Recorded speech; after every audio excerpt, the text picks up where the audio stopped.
সত্যি সময় আর পরিস্থিতি না মানুষকে চেঞ্জ করে দেয় আর অনেক কিছুই বদলে দেয়।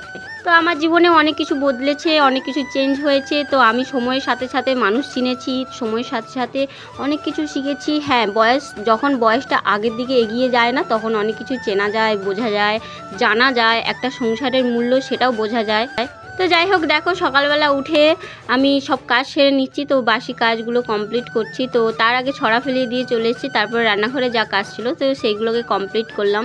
তো কেন বলেছি যে সময়ের সাথে সাথে সব কিছু চেঞ্জ হয়, সত্যি কথা আমার জীবনে আমার নিজের অভিজ্ঞতা থেকে বলছি যে তুমি মানুষের জন্য যতই করো না কেন, যতই করো না মানে তুমি যদি তোমার নিজের জীবনটাও তুমি দিয়ে দাও, তাও তুমি সেই মানুষগুলোর কাছে না একদম ভালো হতেই পারবে না।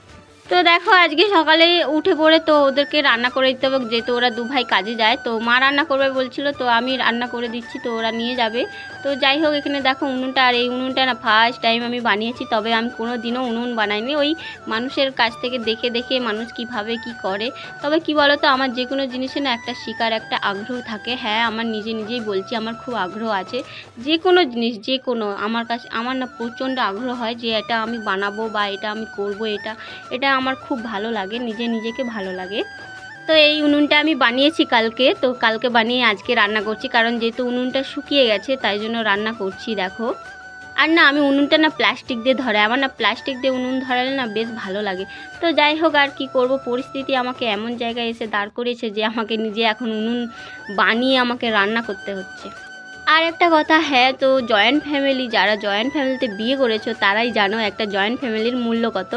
আর যারা এমনি মানে একা বাড়িতে বা শ্বশুর শাশুড়ি বা একা ছেলে বা দুটো ছেলে যাই হোক বিয়ে করেছো, তো তারা জানো না এটা। আর যারা জয়েন্ট ফ্যামিলি মানে 7-8 জন বাড়িতে থাকে, তো সেই রকম যদি বিয়ে করেছো, তাহলে তোমরা এই মানে আমি যে কথাগুলো বলছি তো সেইগুলোর মূল্য তোমরা বুঝতে পারবে।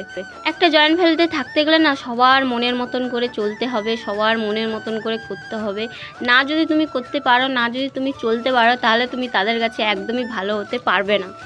সত্যি কথা বলতে কি, আমি না ঘরের জন্য আমি যতটা পারি আমার নিজের শ্বশুর বাড়ির জন্য আমি অনেক করি, অনেক যথেষ্ট করি। আমার নিজের শরীর খারাপ থাকলেও আমি না বসে থাকি না। তো যাই হোক, দেখো রান্না করতে করতে আমি কলতলাটাও ধুয়ে নিয়েছি, তারপর রান্না কমপ্লিট হয়ে গেছে, যেহেতু ওরা চলে যাবে তো তাড়াতাড়ি রান্না কমপ্লিট করে নিলাম। তারপর আমার মেয়ে উঠে বললো, তো এখন মেয়েকে খাওয়াবো, তারপর কাজ কমপ্লিট করে চানে যাব। চলো টাটা।